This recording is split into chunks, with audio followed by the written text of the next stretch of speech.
এখন যে অপারেশনটি করা হচ্ছে এটা হচ্ছে ল্যাপারোস্কোপিক ইনসিশনাল হার্নিয়া রিপেয়ার।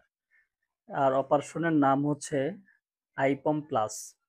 আইপম বলতে বোঝায় ইন্ট্রাপেরিটোনিয়াল অনলি মেশ রিপেয়ার। আর প্লাস কেন বলছি, কারণ ইনসিশনাল হার্নিয়ার গ্যাপটি অনেক বড় ছিল, তাই এটি ল্যাপারোস্কোপির মাধ্যমে সেলাই করে ক্লোজ করে দেওয়া হয়েছে, তাই এর নাম হয়ে গিয়েছে আইপম প্লাস। যদি গ্যাপ ছোট থাকে তাহলে আমরা সেটা সেলাই করি না, সরাসরি একটি ম্যাশ দিয়ে দিই, তখন তার নাম হচ্ছে আইপম। তো যে অপারেশনটি করা হচ্ছে এটি একটি ইনসিশনাল হার্নিয়া। মহিলা পেশেন্ট, তিনি সিজারিয়ান সেকশনের পর থেকে কমপ্লিকেশন হিসাবে হার্নিয়াটি ডেভেলপ করে। এখন আমরা ম্যাশ রিপেয়ার করে দিচ্ছি।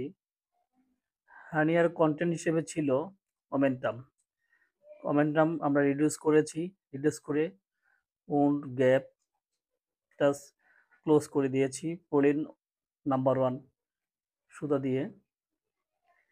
আর যে ম্যাশটি এখন দেওয়া হচ্ছে সেটি একটি কম্পোজিট ম্যাশ, কোভিডিয়ান কোম্পানির, এবং এই ম্যাশটি অ্যাবজর্বেবল, সো রোগীর কোনো ক্ষতি হওয়ার সম্ভাবনা নেই। ম্যাশটি আমরা চারদিকে পোলিন 2-0 সুতা দিয়ে ফিক্সড করেছি এবং প্যারাইটাল ওয়ালের সাথে ফিক্সড করে দিয়েছি, বাকি পাশে ট্রেকার দিয়ে ফিক্সড করছি।